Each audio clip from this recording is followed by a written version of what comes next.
স্বাগতম মুভি প্রেমীরা, কেমন আছেন সবাই? আপনারা কি 2026 সালের একদম নতুন আর ধামাকা সব মুভি খুঁজছেন, যা ইতিমধ্যে ওটিটি প্ল্যাটফর্মে হিন্দি ডাবিংয়ে মুক্তি পেয়ে গেছে?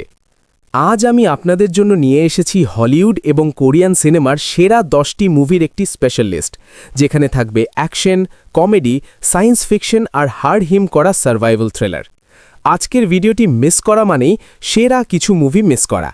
তো চলুন পপকর্ন নিয়ে তৈরি হয়ে যান, শুরু করছি আজকের এই জবরদস্ত কাউন্টডাউন। তালিকার 10 নম্বরে আছে 2024 সালের action comedy movie the union.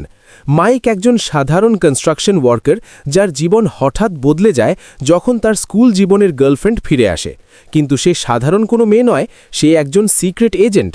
মাইককে সে এক ভয়ঙ্কর মিশনে জড়িয়ে ফেলে। অ্যাকশন আর হাসির এক দারুণ কম্বিনেশন দেখতে হলে এটি নেটফ্লিক্সে এখনই দেখে ফেলুন। 9 নম্বরে আছে একটি crazy action comedy movie jackpot. Los অ্যাঞ্জেলেসের এক মেয়ে লটারিতে কোটি কোটি টাকা পায়, কিন্তু শর্ত হলো সূর্যাস্ত পর্যন্ত যদি কেউ তাকে মেরে ফেলতে পারে তবে সেই টাকা হবে খুলের। পুরো শহর এখন তার পিছনে। এটি একটি ব্রেনলেস এন্টারটেনমেন্ট মুভি, যা আপনি অ্যামাজন প্রাইমে এনজয় করতে পারবেন। 8 নম্বরে আছে একটি Korean crime drama movie troll factory.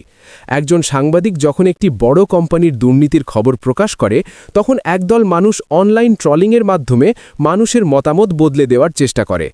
বর্তমান সময়ের ফেক নিউজ আর অনলাইন ম্যানিপুলেশন নিয়ে এই মুভিটি আপনাকে ভাবিয়ে তুলবে।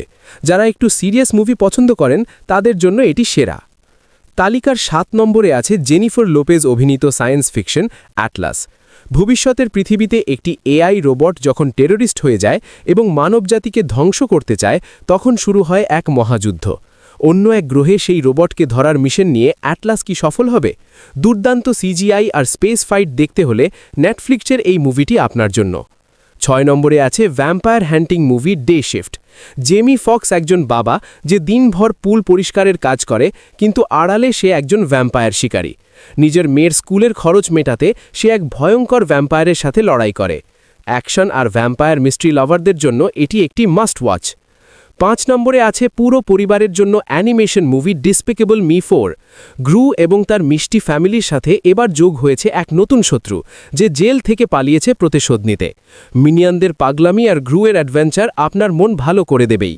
এটি বর্তমানে প্রাইম ভিডিওতে হিন্দিতে অ্যাভেলেবল আছে।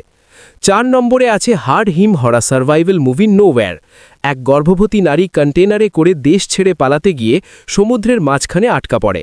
কন্টেনারে পানি ঢুকছে আর এর মাঝেই তাকে তার সন্তানকে জন্ম দিতে হয়। বেঁচে থাকার এই অসম লড়াই আপনাকে শিহরিত করবেই। এটি নেটফ্লিক্সের অন্যতম সেরা সার্ভাইভাল মুভি। তালিকার 3 নম্বরে আছে একটি জাদুকরী fantasy movie 3000 years of longing. একজন ডাক্তার যখন একটি পুরনো বোতল খুঁজে পায় এবং সেখান থেকে 3000 বছর পর এক জিন মুক্তি পায়, তখন শুরু হয় একটি জাদুর কাহিনী। জিনটি তাকে 3টি ইচ্ছের সুযোগ দেয়, কিন্তু তার আগে শোনায় তার নিজের জীবনের ট্র্যাজিক গল্প। যারা রূপকথার গল্প পছন্দ করেন তাদের এটি দারুণ লাগবে। 2 নম্বরে আছে Korean action thriller hobby a monster boy. একজন গ্যাংস্টার একটি বাচ্চাকে অপহরণ করে তাকে খুনি হিসাবে গড়ে তোলে। বড় হয়ে যখন সেই ছেলেটি নিজের অতীত জানতে পারে, তখন সে তার পালক বাবার বিরুদ্ধে যুদ্ধ ঘোষণা করে। এর অ্যাকশন সিনগুলো জাস্ট অসাধারণ। এটি আপনি প্রাইম ভিডিওতে হিন্দিতে পেয়ে যাবেন। এবং আমাদের আজকের তালিকার 1 নম্বরে আছে সত্য ঘটনা অবলম্বনে তৈরি ক্যাপ্টেন ফিলিপস। 2009 সালে সোমালিয়ান জলদস্যুরা যখন একটি আমেরিকান জাহাজ দখল করে নেয়, তখন ক্যাপ্টেন ফিলিপস তার বুদ্ধিমত্তা দিয়ে কিভাবে তার ক্রুদের বাঁচান, তাই এই মুভির মূল আকর্ষণ। টম হ্যাঙ্কসের অসাধারণ অভিনয় আপনাকে এই মুভির সাথে আষ্টপিষ্টে বেঁধে রাখবে। বন্ধুরা, এই ছিল আমাদের আজকের স্পেশাল মুভি লিস্ট। এই 10টি মুভির মধ্যে কোনটি আপনার সবথেকে বেশি পছন্দ, কিংবা কোনটি আপনি এইমাত্র দেখা শুরু করবেন, কমেন্ট করে আমাদের অবশ্যই জানান। ভিডিওটি ভালো লাগলে একটি লাইক দিন এবং সেই বন্ধুদের সাথে শেয়ার করুন যারা ওটিটিতে নতুন কিছু খুঁজছে। আর হ্যাঁ, আমাদের চ্যানেলে নতুন হলে সাবস্ক্রাইব করে বেল আইকনটি বাজিয়ে দিতে ভুলবেন না। দেখা হবে পরবর্তী ভিডিওতে। ততক্ষণ ভালো থাকুন, মুভি দেখুন আর এনজয় করুন।